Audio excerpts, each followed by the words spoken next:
그럼 브리핑 시작하겠습니다. 2020년 3월 24일 화요일 코로나19 대응 관련 대구광역시 재난안전대책본부의 브리핑을 드리겠습니다. 먼저 확진 환자 발생 현황과 입원 입소 현황에 대해서 말씀드리겠습니다. 질병관리본부의 발표에 따르면 오늘 오전 0시 현재 대구시에서 발생한 코로나19 확진 환자는 전일 오전 0시 대비 31명이 증가한 총 6,442명입니다. 현재 확진 환자 2,060명은 전국 70개 병원에서 입원 치료 중이고 1,609명은 생활치료센터에서 치료 중입니다. 생활치료센터에 입소해 있는 환자들의 수는 하루가 다르게 줄어들고 있습니다. 확진 판정 후 자가에서 치료 중이거나 대기 중인 환자도 83명으로 줄어들었습니다. 어제 하루 51명의 환자가 병원과 생활치료센터에 입원 내지 입소하였고 오늘은 172명이 추가로 입원 입소할 예정입니다. 여기에 입원 입소 부분들은 전원 조치를 포함한 내용이라는 말씀을 드리겠습니다. 완치 환자들도 계속 늘어나고 있습니다. 어제 하루 완치된 환자는 268명으로 현재까지 완치된 환자는 총 2,606명입니다. 사회복지생활시설과 요양병원 및 정신병원에 대한 전수진단검사 실시 현황과 확진자 발생 현황에 대해서 종합해서 말씀드리도록 하겠습니다. 어제까지 진단검사는 완료된 상태입니다. 사회복지시설과 그리고 요양병원에 대한 진단검사는 완료된 상태이고 검체한 33,256명 중 32,189명 96.8%는 음성이고 224명 0.7%는 양성으로 나타났고 현재 821명이 검사 결과를 기다리고 있습니다. 이 검사 결과에 따라서 양성이 조금 늘어날 수도 있다고 판단하고 있습니다. 전수조사 과정에서 어제 하루 달서구 소재 대실요양병원에서 환자 7명, 간병인 5명, 12명의 확진 환자가 추가로 발생했고 수성구 소재 김신요양병원에서 1명, 서구 소재 한사랑 요양병원에서 1명의 확진자가 추가로 발생하였습니다. 확진 환자 14명 중 9명은 어제 입원 조치하였으며 5명은 오늘 중으로 부산의료원과 경북대 병원에 입원시킬 계획입니다. 한편 어제부터 정신병원 15개소 914명의 종사자를 대상으로 전수검사를 시작해서 418명에 대해서 검체를 완료하였습니다. 검체율은 46%입니다. 아직 결과는 기다리고 있는 중입니다. 남은 인원에 대해서는 오늘 내일까지 마무리할 예정이라는 말씀을 드리겠습니다. 사망자 현황과 상세한 환자의 건강 상태와 관리에 대해서는 대구시 감염병관리지원단의 김신우 단장님께서 역학속 조사 진행 상황에 대해서는 김종연 부단장님께서 제 브리핑이 끝난 후에 설명드리도록 하겠습니다. 정부의 사회적 거리두기 강화와 관련하여 시설 업종별 준수사항에 대한 점검 결과와 향후 계획에 대해서 말씀드리겠습니다. 중앙재난안전대책본부는 집단 감염 위험이 높은 종교시설, 실내 체육시설, 유흥시설 등에 대해 4월 5일까지 운영을 중단해 줄 것을 강력히 권고하였습니다. 대구시는 각 구군의 협조를 받아 시설 업종별로 운영을 제한하되 부득이하게 운영하는 경우 지침을 철저하게 이행하도록 하고 있습니다. 종교시설에 대해서는 지난 주말 집합 예배를 강행할 우려가 있는 소규모 종파와 교회 등에 대해 80여 명의 정감반을 배치하여 현장 지도와 점검을 실시하였습니다. 어제 브리핑에서 말씀드린 바와 같이 특이사항은 발견되지 않았고 준수사항을 위반하는 곳은 현재까지 없었습니다. 대구시는 4월 5일까지 종교단체를 대상으로 집합 예배 자제를 권고하고 예배 진행 시에는 반드시 가이드라인을 준수를 당부할 계획입니다. 이에 맞춰 특별점검도 계속해서 병행 실시하겠습니다. 실내 체육시설, 영화관, 소극장에 대해서는 3월 17일부터 체력단련장, 체육도장, 무도학원, 무도장, 영화관, 소극장 등 1289개소에 대해 60여 명의 점검만을 편성하여 점검한 결과 현재 1013개소가 휴업 중이고 휴업률은 78.6%인 것으로 확인하였고 영업 중인 시설에 대해서는 지침 준수 여부를 확인하고 있습니다. 대구시는 4월 5일까지 휴업하지 않은 시설에 대해 휴업을 강력히 권고하고 구군과 합동점검을 지속적으로 실시하도록 하겠습니다. 세 번째, 유흥시설, 노래연습장, PC방에 대해서는 3월 15일부터 유흥시설, 클럽을 포함해서 유흥시설, 노래연습장, PC방 등 4,463개소에 대해 영업 자제를 권고하고 영업 중인 사업장에 대해서는 준수사항 이행을 지도 점검하고 있습니다. 대구시는 업소별 담당 공무원을 지정하여 영업 중단을 지속적으로 요청하는 한편 행정명령으로 내려진 지침을 위반할 경우 시설 폐쇄 등 정부 지침대로 단호하게 조치할 계획입니다. 다음은 신천지 교회 및 부속 시설 폐쇄명령 연장 조치 사항입니다. 대구시는 코로나19 재확산을 방지하고 정부의 고강도 사회적 거리두기에 함께하기 위해 신천지 교회 및 부속시설 51개소에 대해 폐쇄 및 출입기간을 연장하겠습니다. 신천지 교회 소유 임차시설 37개소는 3월 25일부터 별도 명령시까지 무기한 폐쇄 조치하고 신천지 교인 등 개인 소유 시설 7개소는 4월 7일까지 2주간 폐쇄가 연장됩니다. 또한 사택 및 숙소로 파악된 7개소는 외부인 출입 금지 조치가 별도 명령시까지 무기한 연장됩니다.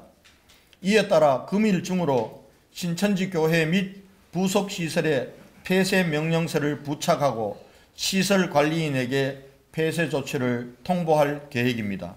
앞으로 대구시는 폐쇄시설 출입 행위 등을 지속적으로 점검 단속할 예정이며 이를 어기고 폐쇄 기간 해당 장소를 출입하거나 경고 스티커를 훼손할 경우 감염법 예방 및 관리에 관한 법률 제80조에 따라 엄정하게 조치할 계획입니다.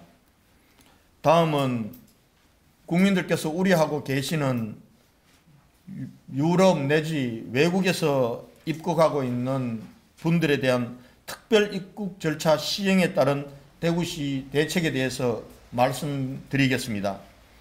3월 22일부터 유럽 입국자에 대한 특별 입국 절차 강화 조치에 따라 대구시가 정부로부터 통보받은 해외 입국객은 147명입니다.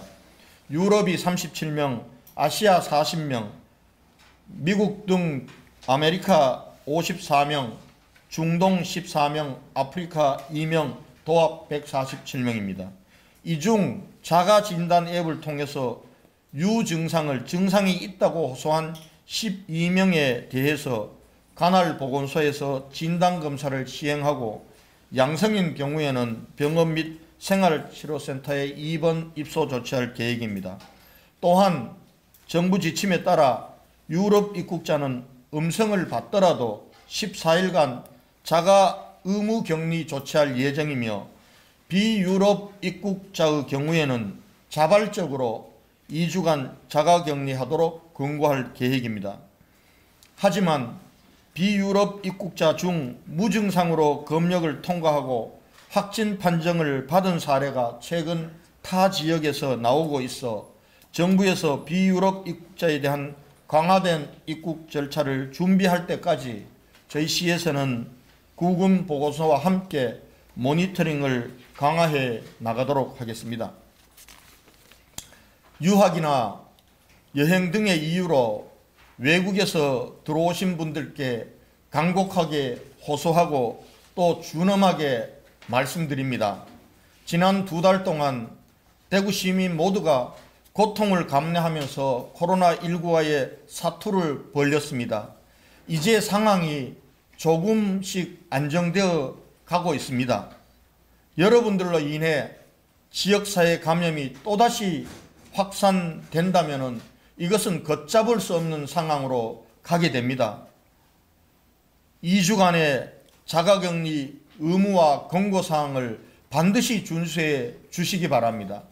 그리고 우리 모든 시민들은 그동안 이렇게 행동해 왔습니다. 자가격리 중에 발열, 기침, 설사, 구토 등 증상이 있을 경우 바로 병원으로 가지 않고 1339 콜센터나 보건소에 연락한 후에 안내에 따라서 선별진료소에서 진단검사를 받고 거기에 따라서 조치를 했습니다. 이렇게 한 결과가 상황을 안정시킬 수 있었습니다. 외국에서 오신 분들이 국내 조치를 잘 모를 것 같아서 다시 한번 말씀드립니다. 자가격리 의무와 권고를 반드시 지켜야 합니다. 그리고 자가격리 중에 가족들과도 접촉을 회피해야 합니다. 그리고 증상이 있을 경우 발열이나 그리고 기침이나 구토나 증상이 있을 경우에는 바로 병원에 가시면 안 됩니다. 1339 질병관리본부 콜센터나 보건소에 전화로 연락하신 후에 안내를 받아서 보건소 선별진료소에서 진단검사를 받고 거기에 따라서 조치에 응해 주시기 바랍니다. 이것은 간곡한 호소이기도 하고 또 대구 시민의 준엄한 명령이기도 합니다. 꼭 지켜주시기 바랍니다. 긴급 생계자금 지원과 관련해서 어제 발표 이후에 많은 질문이 있고 또 지역사회 일부에서 여러 가지 문제 제기가 있어서 상당히 혼란스럽습니다. 긴급 생계자금 지급과 관련하여 관심과 의견이 많으시리라고 생각합니다. 굉장히 긴박한 상황에서 진행되는 겁니다. 그러나 일부에서 지금 선거를 앞두고 지원 방식과 시기에 대해서 어찌 보면은 무책임하게 언급하고 때로는 선동함으로써 혼란이 야기되고 있습니다. 특히 이번 선거에 나가는 후보들께서 이 부분들 지급 방식과 그리고 또 시기, 지급 대상 등에 대해서 자기 의견을 함부로 표시하게 되면은 이 선거에 도움 안 됩니다. 혼란만 야기시킬 뿐입니다. 자제해 주실 것을 간곡히 당부드립니다. 우리 대구시는 코로나19 환자의 71.5%를 차지할 뿐만 아니라 그로 인해서 도시의 경제 기능이 마비된 지도 지금 벌써 한 달이 넘어감에 따라서 중앙정부에 호소하고 대구시가 뼈를 깎는 그런 노력으로 자체 사업을 줄여가면서 어려움에 처해 있는 시민들께 조금이라도 도움의 손길을 드리기 위해서 긴급 생계자금 패키지를 실시하게 된 것입니다. 지급 시기와 방법은 코로나19의 지역사회 전파를 차단해야 하는 코로나19 방역적인 관점과 그리고 어려운 시민들께 하루라도 빨리 지원해야 하는 경제 방역적인 관점, 두 관점의 균형점을 맞추어서 결정하게 되는 것입니다. 모든 방식을 동원해 최대한 빠른 시간 내에 안전하게 시민들의 어려움을 조금이라도 덜어드릴 수 있도록 최선을 다하겠습니다. 이 작업을 하는데도 방역 작업만큼 많은 인원들이 투입되어야 하는 현실적인 어려움이 있다는 점을 이해해 주시기 바랍니다. 의심하고 반목하고 혼자만의 어려움만 호소해서는 이 위기를 돌파할 수 없습니다. 우리 대구 시민들은 그런 시민들이 아닙니다. 저는 긴급 생계자금, 생존자금을 신청받고 배부하는 과정에서도 우리 대구 시민들의 위대한 시민정신이 발휘될 거라고 믿습니다. 시민 여러분, 저와 250만 대구 시민은 코로나19 바이러스를 완전히 종식시키기 위해 피를 깎는 어려움을 감내하면서 사투를 벌여왔습니다.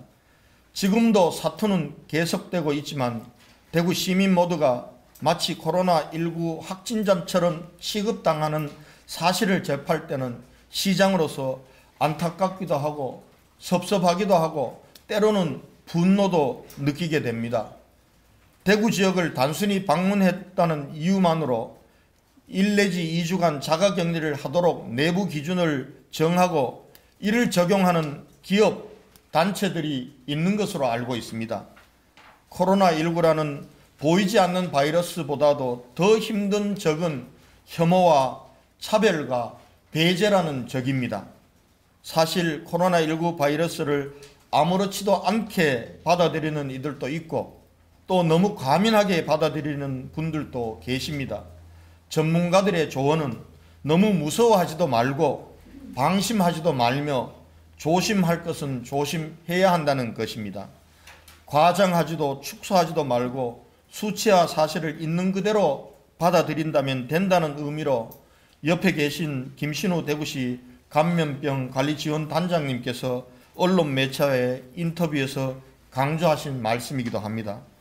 특별재난지역 상황관리를 위해 3주간 대구 일정을 끝내고 복귀하신 정세균 국무총리님께서도 자가격리를 선택하시지 않고 지금 현재 국정과 방역에 매진하고 계십니다.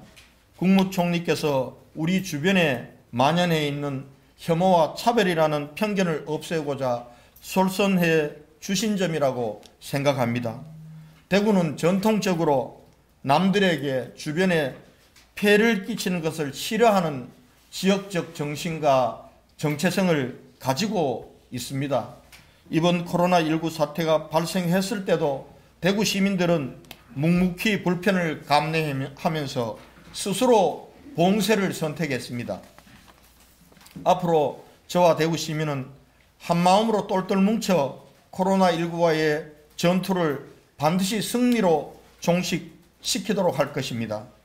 전국에 계신 국민 여러분께서도 대구와 대구 시민에 대해 변함없는 관심과 응원을 보내주실 것을 부탁드립니다.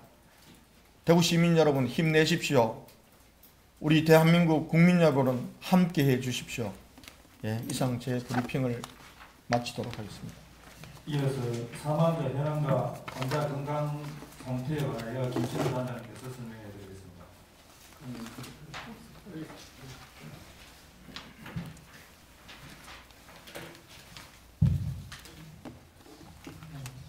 영시 기준으로 4분의 사망자가 있습니다.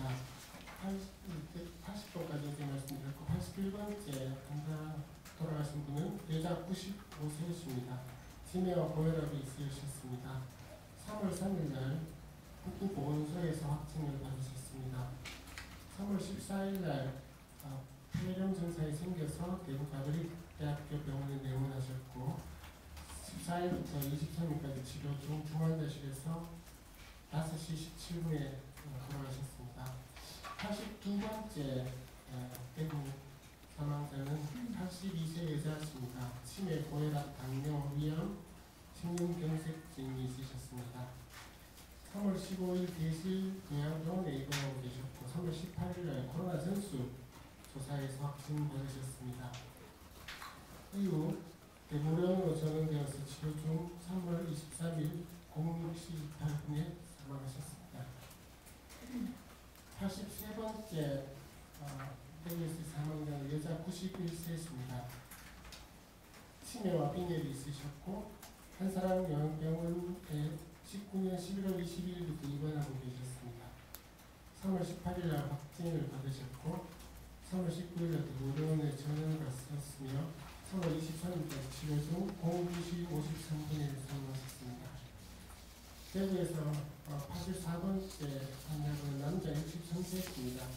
기대질환은 없었습니다. 3월 4일날 확진을 코로나를 받으셨고 3월 2일날 호흡곤란으로 영남대학교 병원 응급실을 내원해서 치료 기간 삭발을 하고 치료를 하셨습니다. 중환자실에서 치료 중 3월 24일 17시 30분에 사망하셨습니다. 지금 최종적으로 여기고 있는 인공호흡기를 달고 계신 분은 44명이십니다. 조금씩 더 올라가 있는 모습입니다. 에크모를 사용하고 계신 분은 인공호흡기 드라이어를 사용하고 계신 게 9분 계십니다. 일반 환자분들이 발생이 있는데 병원은 게으르지 않게 찾을 수 있고요. 요양시설을 같이 하는 부분이 있으면 대구의원을 비롯하여 여러 곳에 시와 함께 환자들을 건강에 이어시키고 있습니다. 이상입니다.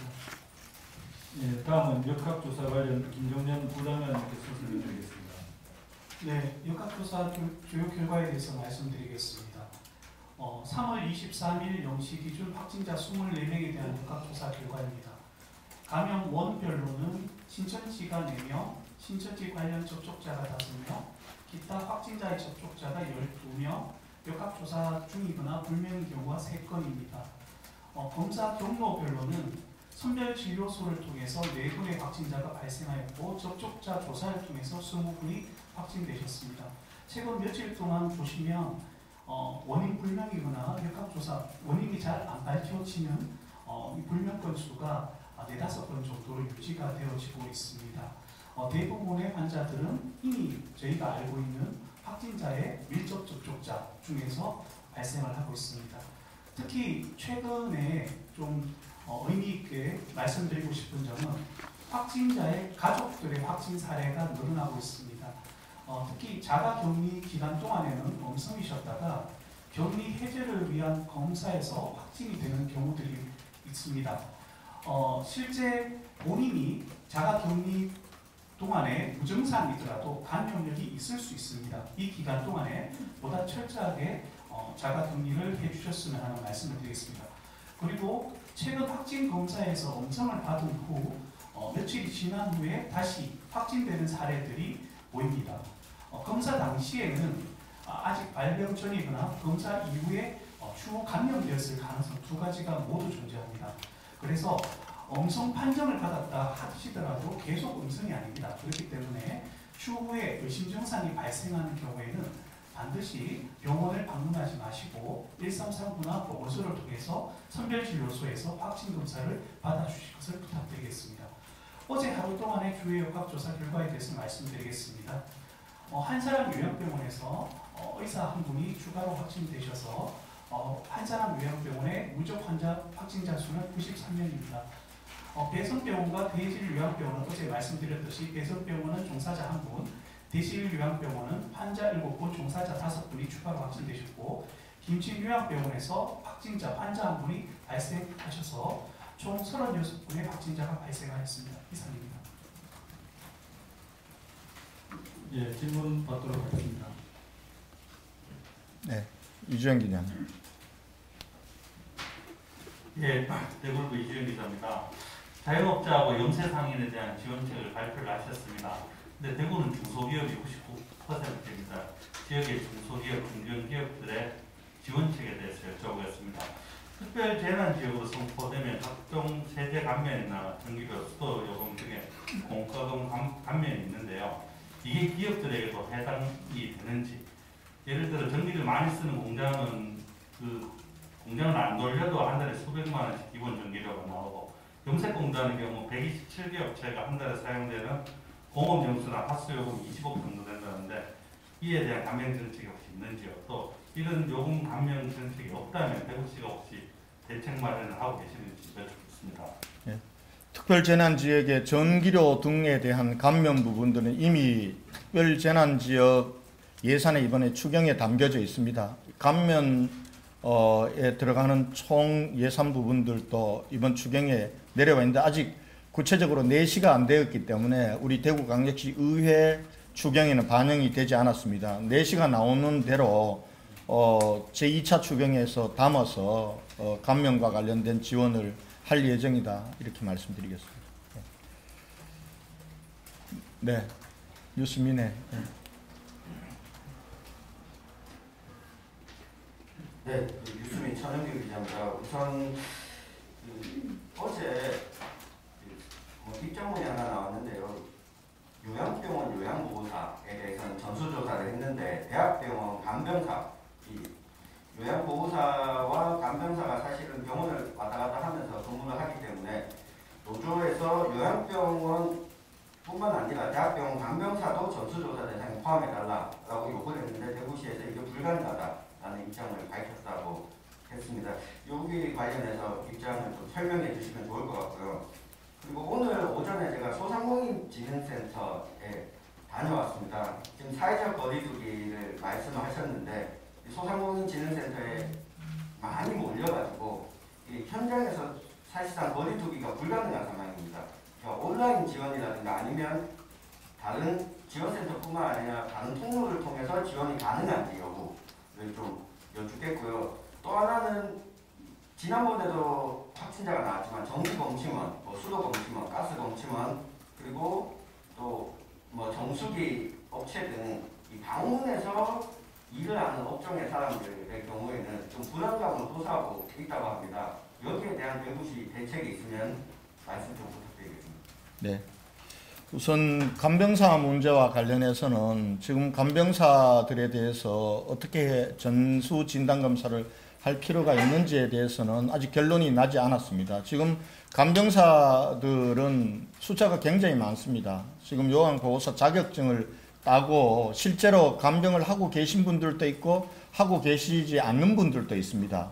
그리고 이분들에 대해서 전체적으로 이 체계적인 관리가 되지 않고 있습니다. 그래서 지금 간병사들이 어떻게 근무 형태를 하고 있는지 그거부터 지금 실태 조사를 하고 있습니다. 두 번째는 병원 단위로 간병사들이 들어갑니다. 그런데 병원이 간병사 협회와 계약을 맺어서 하는 경우도 있고 또 환자 본인들 스스로가 또 간병사를 쓰는 경우도 있기 때문에 이게 전수조사가 유효하려면은 병원에서 간병사의 이동과 교체 부분들에 대해서 분명한 통제 시스템이 가동이 되어야 간병사에 대한 전수조사가 의미가 있습니다. 그래서 이런 부분들을 종합적으로 검토해서 전체적으로 가능할지 아니면은 병원 단위로 가능한 병원들부터 할지 이런 부분들은 지금 저희들 전문가들과 협의하고 있는 단계다 이렇게 말씀을 드리겠습니다. 전수조사는 하면 할수록 또 의미가 있는 부분도 있습니다. 그러나 그 이후에 대책을 만들지 않고 전수조사만 할 수는 없는 겁니다. 전수조사가 좋다면은 모든 국민들을 다 전수조사를 하는 것이 좋지 않겠습니까? 그러나 비용의 문제도 있고 또 한편은 그 이후에 관리 대책에 대한 분명한 방역 대책적인 관점에서 도움이 될 때 전수조사는 하는 것이라는 사실을 여러분들 인식해 주시길 바라고요. 소상공인진흥센터에 지금 몰리는 이유는 지금 정부에서 소상공인진흥센터를 통해서 전국에서 첫 번째 1조 원의 금융지원을 제공을 하는 걸로 했습니다. 소상공인진흥센터에서 인정을 받아야 보증재단과 은행을 통해서 대출을 받을 수 있기 때문에 지금 소상공인진흥재단에 몰리는 겁니다. 이거는 전국적인 현상입니다. 그런데 벌써 1조 부분들은 소진이 되었다라고 얘기를 들었습니다. 그리고 여기에 몰리는 이유는 다른 지금 대구시가 하고 있는 경영안정자금도 지금 원래 8천억입니다. 그 중에 지금 3천억은 소진되었고 5천억이 남아 있습니다. 그리고 정부에서도 지금 2조의 코로나19 특별 보증을 하고 있습니다. 이거보다도 지금 소상공인진흥센터를 통해서 할 경우에 수수료라든지 이자 부분들이 다른 것보다도 사실은 좀 좋은 조건으로 가기 때문에 소상공인들이 여기에 지금 몰리고 있는 겁니다. 그래서 저희 대구시가 소상공인진흥센터에 대출 문제와 관련해서 개입할 권한은 없지만은 방역적인 차원에서 혹시나 그렇게 사람들이 밀접해서 몰릴 경우 거기서 혹시나 감염이 확산되지 될 우려가 있기 때문에 이 부분들을 방식 부분들에 대해서 소상공인진흥센터와 협의하도록 하겠다 이런 말씀을 드리겠습니다. 오히려 지금 시민들께 부탁드리고 싶은 것은 지금 저희 대구시가 하고 있는 경영안정자금 부분들이 신용보증재단을 통해서 하고 있습니다. 그리고 또 정부에서 코로나19 특별융자 같은 경우는 신청 접수를 신용보증재단에서만 받는 것이 아니라 지역에 있는 은행 창구에서도 다 받고 있습니다. 그렇기 때문에 이 부분들을 이용해 주실 것을 부탁드리고 현재까지 대구는 다른 지역보다는 조금 한 주간 더 빠릅니다. 한 3주 정도면은 신청해서 금융 지원이 나가는데 아마 대구시 신용보증재단에서 인력도 확충하고 또 해서 한 2주 내로 지급이 될 수 있도록 그렇게 할 방침으로 지금 하고 있다 이렇게 안내 말씀을 드리겠습니다. 그 다음에 가스 검침원 방문자의 불안감 맞습니다. 근데 이 부분과 관련해서 지금 현재 저희들이 원격 검침이나 또 다른 방식의 검침 부분들이 가능하면은 그 방식을 하도록 권고를 하고 있습니다. 하고 있고 그리고 가정을 방문할 때는 자기 개인 좀 수칙을 철저하게 준수하도록 안내를 하고 있다는 말씀을 드리겠습니다. 이게 종합적으로 방역적인 관점에서 철저하게 모든 부분들을 안심시키기에는 참으로 어려움이 있다 이런 말씀도 함께 드리도록 하겠습니다. 예, 경향신문에 우리.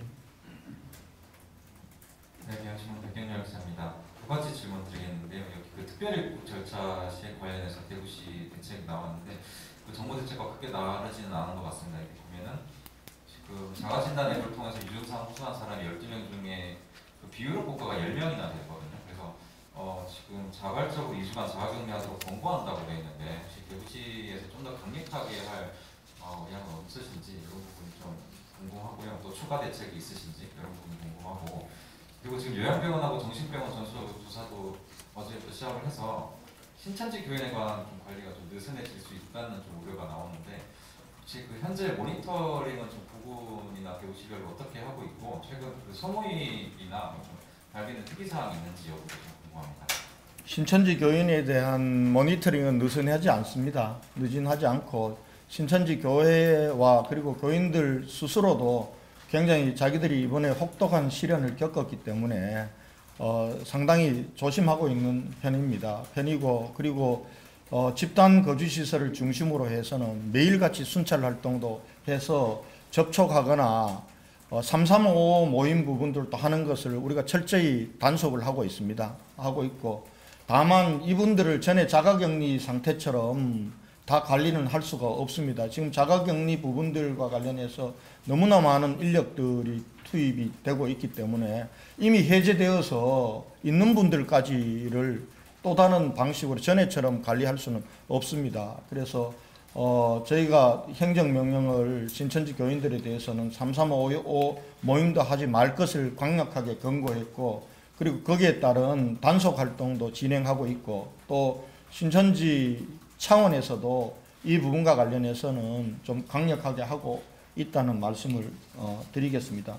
그리고 비유럽권에서 오는 분들과 관련해서 지금 다른 지역에서는 비유럽에서 오셨던 분들이 공항을 통과할 때는 통과가 되었지만 증상이 없어서 그 이후에 지역사회에 와서 확진된 케이스가 있기 때문에 정부 차원에서도 지금 비유럽 국가에 대해서 아마 오늘 내일 중으로 지침이 아마 더 강한 지침이 있을 거로 봅니다. 이 부분들과 관련해서는 저희가 정부 지침을 가능하면 정부의 통일된 강력한 지침 부분들을 마련해 줄 것을 요청하고 또 정부 지침이 우리 대구 지역 상황에 비추어 봐서 우리가 더 강하게 조치해야 될 필요가 있다면 그동안 해왔듯이 더 강한 조치를 취하도록 그렇게 하겠습니다. 지금 현재까지는 정부 지침대로 간다는 방침입니다. 네, 중앙일보, 네, 한국일보, 예, 네, 면함. 기자입니다. 세 가지 좀 여쭤보겠는데요. 신천지 신자들 가운데 여전히 행정 조사를 하는 부분에 대해서 좀 반감을 가지고 계시는 분들이 계신 것 같은데, 폐쇄 명령이 이제 연장이 되고 이러면서 좀 가혹하게 몰아세우고 있다. 그리고 대서구 보건소장이 이제 공석인데 이게 확산 원인이다라는 식으로 되려 이렇게 이야기하시는 분들도 있는 것 같더라고요. 그래서 이 부분에 대해서 시장님 어떻게 생각하시는지 좀 궁금하고요. 그 다음에 그 질병관리본부에서 어제 31번 확진자보다 먼저 증상을 보인 신천지 신자가 있다고 공개를 했는데, 그러면 이 증상을 먼저 보였다는 환자가 곽병원 폐렴 환자의 2명인지 아니면 따로 신천지 신자가 이제 있는지, 또 이에 대한 역학조사가 진행이 되고 있는지, 그리고 먼저 증상을 보인 신자가 2월 예배에 참석한 게 31번 환자보다 이제 전파 원인이었다고 볼 수 있는지 설명 부탁드리고, 그다음에 역학조사 기능이 정상화가 되면 환자 동선이나 이제 통계 이런 게 정상적으로 좀 시민들한테도 좀 알려지는 게 좋을 것 같은데, 이에 대한 역학조사 결과를 이제 공개하는 부분에 대해서는 어떻게 좀 진행하고 계시는지 설명 부탁드리겠습니다. 신천지 교인들이 가혹하다라고 저는 듣지 못했습니다. 가혹하지 않습니다. 마땅히 해야 될 조치이고 준수해 주어야 합니다. 신천지 교인들로 인해서 대구가 받았던 고통이 너무나 큽니다. 아마 그분들도 지금 입소했다가 또 병원에 있다가 퇴원하시는 분들이 남긴 글을 보면은 굉장히 미안해하는 사람들도 많습니다. 그런 면에서 이걸 가혹하다고 받아들인다면은 앞으로 우리가 방역 조치를 할 수가 없습니다. 그런 면에서 가혹한 것이 아니라 우리 공동체를 지키기 위해서 마땅히 해야 될 공동체 성원으로서 의무다, 이런 관점에서 받아주실 것을 부탁드리고, 신천지 총회 차원에서도 이 코로나 사태가 끝날 때까지 모임이나 예배나 이런 걸 일치하지 않겠다. 그리고 교인들에게 3355 모임도 하지 말라고 이미 전달이 되어 있는 문제이기 때문에 일부에서 그런 얘기가 있었는지는 모르겠습니다. 그러나 일부의 얘기를 전체 얘기라고 받아들여서 대응할 필요는 저는 없다, 이렇게 생각합니다. 그 다음에 31번 환자가 과연 대구의 첫 환자냐 문제와 관련해서 어제도 질문이 있었습니다만, 이 문제는 대구시장인 제가 답할 일이 아닙니다. 앞으로 질병관리본부에 질문해 주시기 바랍니다. 지금은 31번 환자가 첫 번째 환자냐 아니면 더 있느냐의 문제는 감염원의 원점을 찾는 것은 질병관리본부에서 방대한 데이터와 자료들 그리고 전문가들이 동원돼서 하고 있습니다. 대구시가 거기에 지금까지 여력이 없습니다. 저희는 주어진 방역 대책과 또 우리 시민들을 위한 경제 방역 대책에 전념할 겁니다. 그래서 이 부분들은 앞으로 질병관리본부에 질문해 주실 것을 부탁드리겠습니다. 제가 답변할 영역이 아니고 답변할 내용이 없다는 말씀을 드리겠습니다. 역학조사 관련해서 말씀드리겠습니다.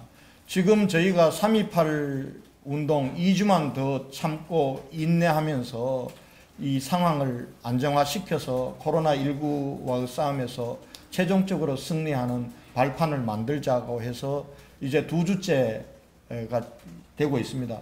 저희가 당초에 이 목표를 안정적으로 우리가 상황을 관리하는 걸 목표로 했습니다. 대구시 상황은 아직도 불안정합니다. 안정적인 상황 관리란 것은 우리가 이 확진자가 한 자릿수로 떨어지고 이분들에 대한 이동 경로와 그리고 접촉자를 찾아내어서 시민들에게 알릴 수 있는 방역 대책을 할 수 있는 그런 상황이 될 때 안정적인 상황입니다. 아직도 여전히 대구 상황은 불안정한 상황입니다. 지금 전에는 우리가 역학조사가 불가능한 상황이었고요. 지금은 또 역학조사를 하지만은 감염 경로를 추정하기가 어려운 환자들이 하루에 3명에서 5명이 나오고 있습니다. 전에보다는 우리가 3.18 운동 들어서기 전보다는 굉장히 많이 줄어들었습니다. 그러나 이 부분들도 아직 모호한 상황이기 때문에 우리가 이번 주 내로 저희가 목표했던 상황으로 간다면은 다음 주 부분들은 역학조사 역량 부분들을 환자들의 상세한 이 심층 역학조사를 통해서 이동 경로와 거기에 따른 접촉자들을 찾아내는 쪽으로 갈 수 있도록 하는 것이 저희 목표다. 아직은 그런 상황이 아니다라는 말씀을 드리겠습니다. 예, 영남일보 최슬경 기자님. 예, 영남일보 최슬경 기자입니다. 코로나19 사태 이후 지역경제 회생 측면 그리고 시민들의 사기 진작 측면에서 경제 방역 쪽에 이제 관심을 가지신다고 말씀하셨는데 그 중에 하반기 때 여러 축제 중에 치맥 축제 예산은 전액 살려서 예정대로 좀 준비하신다는 그 뉘앙스를 받았는데 여러 축제 중에서 하반기 여러 축제 중에서 이 축제가 유독 예산을 살리고 강행하시는 그 배경에 대해서 좀 설명이 좀 듣고 싶습니다. 그리고 만약에 이 축제를 하면 기존에 구상했던 축제와 좀 구성이나 콘텐츠 측면에서 변경이 있는지, 시기 조정이나 이런 것도 변화가 있는지, 그리고 이 예산 관계나 이런 것도 좀 같이 설명 부탁드립니다. 치맥 축제는 이미 시기는 변경됐지 않습니까? 6월 말에서 원래 7월 초 사이에 하는데 하반기에 가서 상황을 보면서 붐업 축제로 만들 수 있는 여지를 보면서 이 부분들은 살렸다는 말씀이고요. 그러나 또 코로나19 상황이 그때가 하반기에 가서도 축제를 치맥 축제조차도 못하는 경제 붐업이 중요한 것이 아니라 오히려 방역에 더 초점을 맞추는 상황이 된다면은 그때 가서도 치맥 축제를 다시 할 수 없고 완전히 취소하게 될지도 모르겠습니다. 그러나 저희가 어쨌거나 전반기에는 우리가 방역에 최선을 다하고 후반기에 가서는 코로나19 상황과 맞추어서 경제회생을 위한 붐업 행사를 해야 된다. 그런 관점에서 다른 축제들은 이미 5월달에 예정되는 컬러풀 페스티벌이라든지 아니면은 6월달, 7월달에 예정되었던 국제 뮤지컬 페스티벌이라든지 이런 페스티벌은 다 취소를 했습니다. 그리고 민간에서 위탁해서 하는 축제 부분들도 국제 행사와 연관된 거는 8월달까지는 어차피 국제 행사가 되질 않습니다. 우리가 할 수 있다고 해서 외국에서 오지도 않을 것이고 또 외국을 받는 것도 위험하기 때문에 8월 말까지 국제 관련된 축제 행사 부분들은 하지 않는 방침이고요. 이런 방식으로 진행을 하고 있는데 치맥 부분들과 관련해서는 여러분들 아시겠지만 치맥 관련해서는 이게 산업축제입니다. 문화축제가 아니고 경제 붐업 행사로 가장 알맞은 이 축제가 치맥 축제이기 때문에 이 부분들은 하반기에 연기해서 하는 부분들을 검토하기 위해서 예산을 삭감하지 않았다. 그러나 이것도 하게 될지 안 될지는 코로나 방역 상황을 보면서 결정해야 된다. 이렇게 말씀드릴 수 있겠습니다. 네. TBC의 이종 기자입니다. 어제 24분에 대한 역학조사가 있었는데 혹시 이 24분 가운데 고위험군이 혹시 어떤 분이 계신지 궁금하고요. 사망자 관련해서 아까 말씀하셨는데 84번째 63세 남성의 경우 말씀을 들어보면 이제 집에 대기 중에 계시다가 스스로 병원에 내원하셨다가 입원해 사망하신 걸로 보이는데 현재 환자 분류를 계속해서 이제 의사회를 하고 있는 걸로 알고 계시는데 자가에 대기 중인 환자 가운데 고위험 분으로 분류되신 분들의 입원 상황이 여의치가 않은지 보호분하고 인공호흡기나 에코 치료를 여전히 받고 계신 분들이 많은데 사망자가 하루에 2~3명, 많게는 6명씩 계속 나오고 있는데 이 사망자가 대구에 집중되는 건 아닐 건데요. 좀 사망자가 계속해서 이렇게 줄지 않고 계속 나오는 부분에 대해서 의료진의 어떤 의료 치료 역량의 문제인지 아니면 인적 자원의 좀 부족인지 원인에 대해서 설명을 좀 부탁드리겠습니다. 우리 김신우 단장님 먼저 환자들 상황 말씀하시고, 김정현 단장님부터 역학조사에 고위험군이 있는지 뭔가 관련해서. 네, 어제 그 23일 추가 확진자 24분에 대해서 저희가 이제 고위험 여부를 판단하려면 일단 연령이나 이런 부분은 저희가 파악이 되어져 있습니다만은 건강보험공단에 이분들의 진료 이력을 저희가 붙여서 확인을 해야 되는 과정들이 남아 있습니다. 그래서 그 과정은 지금 진행되고 있다고 말씀을 드리겠습니다. 사망자 84번 환자는 3월 4일날 확진을 받으셨고 3월 1일날 입원을 하셔서 3월달 초에 입원 병상이 원활하지는 않았지만 많이 늦어졌다라고 판단까지는 안 됩니다. 사망자들이 지금 이렇게 많이 생기고 있는 것은 대부분 일부 연세가 좀 낮으신 분도 60대 이런 분도 계시지만 80대, 70대가 제일 많고 우리나라 사망률이 1% 넘어섰습니다. 전 세계 사망률은 4%를 넘어섰습니다. 그리고 우리 이렇게 고령자와 기저질환이 많다라는 불리한 점과 또 장점은 의료 체계가 비교적 환자들을 살리기에 최선의 치료를 할 수 있다라는 것을 말씀드리고요. 사람이 모자라거나 또는 기술이 부족하다라고까지는 생각하지 않습니다. 44명의 인공호흡기 사용자들이 이렇게 꺾여서 내려가기 시작하더라도 치료 중 또는 특히 요양병원이나 이런 데서 진단받으신 분들의 사망률이 비교적 80대는 10% 넘게 사망을 하시잖아요. 그러니까 외국에서도 전 세계적으로 80대 18% 이렇게 사망을 하시거든요. 그래서 그 비율이 계속 존재하면 1에서 2% 가까이 차츰차츰 더 올라갈 거라고 생각되고 우리가 잘못 치료하고 있다고 생각까지는 하고 있지 않습니다. 네. 예, 김종현 단장님께 좀 드려야 될 것 같은데 아까 양성에서 음성으로 가는 사례가 많이 보인다고 하셨는데 이게 재확진인 건지 재감염인지를 확인해 주시면 좋을 것 같아요. 숫자가 어느 정도 되는지도 같이 확인 좀 부탁드리겠습니다. 그리고 혹시나 이런 재확진이나 재확진 사례가 확인이 많이 된다면 이거에 따라서 방역 대책이 좀 바뀌는 것도 생각을 해야 되는 거 아닌가 하는 의문이 드는데 그 부분도 답변 부탁드리겠습니다. 양성인데 음성으로 바뀐다는 의미가 아니고요. 예, 음성인데 검사상 자가격리를 예를 들어서 하는 동안에 처음에 밀접 접촉자이기 때문에 처음에 음성, 그 다음에 해제될 시점에도 음성이었는데 해제가 되어진 이후에 며칠이 지나서 증상이 발생하고 그 다음에 양성이 되는 사례들이 보입니다. 그래서 이런 경우에는 물론 이제 잠복기가 길었다라고도 볼 수 있지만 아니면 그 이후 시점에 다른 경로로 재감염, 새로운 감염이 일어났을 가능성도 배제할 수가 없습니다. 드리고 싶은 논점은 뭐냐면 음성을 받았다고 해서 그 검사 시점에 음성이라는 거지 그 이후에 증상이 나타나면 반드시 병의원을 방문하지 마시고 확진 검사를 받으시라고 말씀을 당부드리는 내용입니다.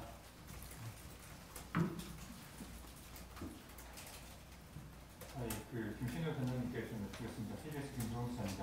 지금 이제 저희 대구에서 처음에 31번 환자가 나온 게 지난달 18일이고 한 달 넘었는데 아직까지 퇴원을 안 하고 병원에 계신 걸로 아는데 이런 식으로 좀 뭔가 되게 보통 이제 치료가 가능한 게 10일에서 2주 정도면 치료가 된다라고 했는데 이렇게 좀 그 기간을 훨씬 넘어서는 환자들이 지금 대구에 어느 정도 있고 이렇게까지 길어지는 이유가 뭔지를 좀 말씀 좀 부탁드립니다.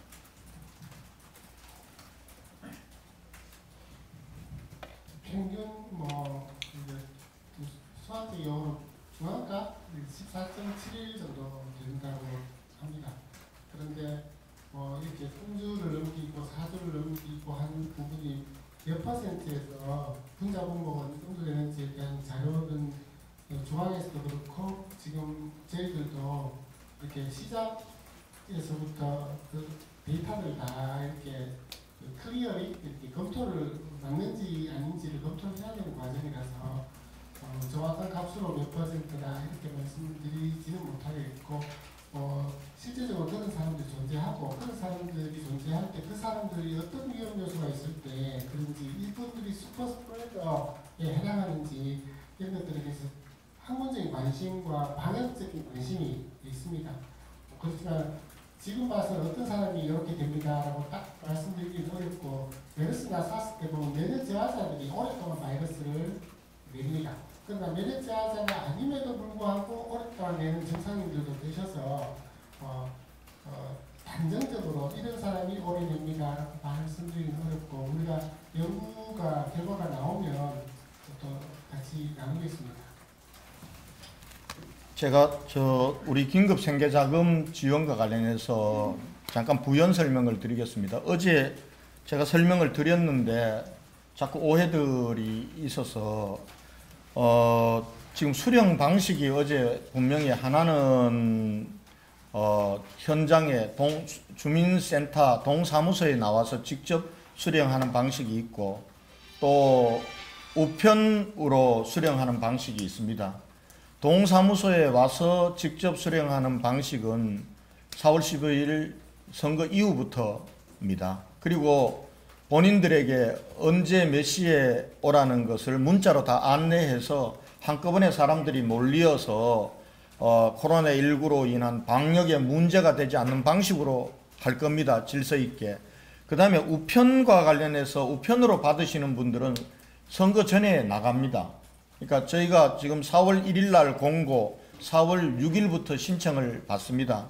신청을 받아서 심사 과정이 끝나면 끝나는 즉시 우편으로 수령하시겠다, 등기 우편으로 수령하시겠다라는 분들에게는 4월 15일까지 기다리지 않고 그때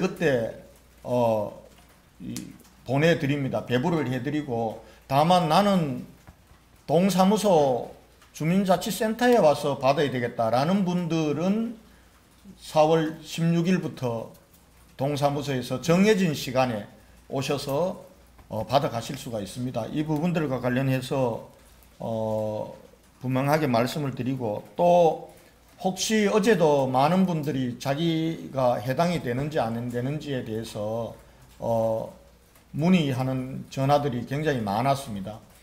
4월 1일 날 공고가 되면은 공고 즉시 모든 세대에 안내장을 보내드립니다. 모든 세대에 이 어떤 분들이 받을 수 있고 신청 절차는 어떠하고 수령 절차는 어떠하고 이의 제기는 어떻게 하면 된다는 걸 모든 세대에 보내드립니다.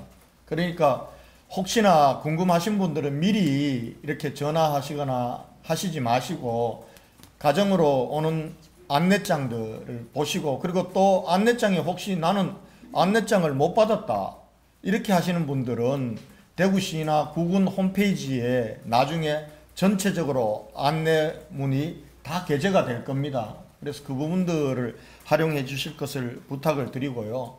그 다음에 콜센터를 운영을 합니다. 이의제기라든지 안내와 관련 콜센터를 3군데 정도 운영할 겁니다. 하나는 사회서비스원의 콜센터가 운영이 될 거고요. 120 대구시 콜센터도 이 기능이 중심으로 전환이 됩니다. 그 다음에 대구시의 공무원들로 구성된 지원단의 또 콜센터가 운영이 됩니다. 그래서 이 부분들도 4월 1일 날 공고할 때 콜센터 안내와 이의 제기를 받아서 하는 부분들까지도 있기 때문에 모든 경우의 수를 가지고 준비를 해 놓고 있습니다. 그래서 조금만 더 기다리고 또 안내에 따라 주실 것을 부탁의 말씀을 드리겠습니다.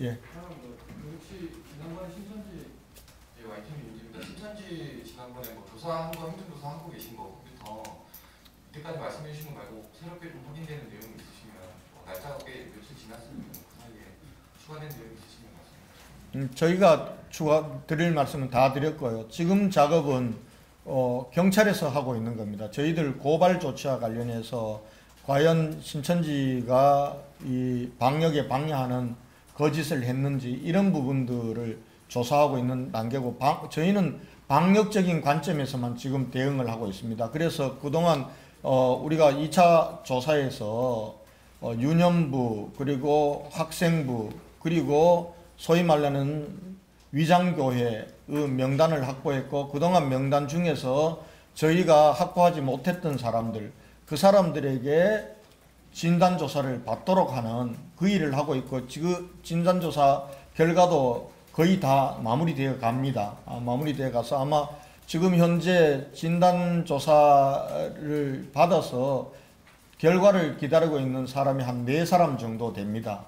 이 결과가 나오면은 내일 아침 정도에는 그동안 미입교자라고 하는, 신천지 교회 측에서는 교인이 아니기 때문에 명단을 제출하지 않았다라고 하고, 우리 대구시는 그 명단도 제출하라고 요구해서 받은 명단 중에 진단검사를 받지 않은 사람들에 대한 진단검사 결과 부분들을 내일 중에는 말씀드릴 수 있을 것 같습니다. 예. 그럼 질문 없으면 여기까지 질문 받도록 하겠습니다. 이상으로 코로나19 대응 관련 오늘 정례 브리핑을 모두 마치겠습니다.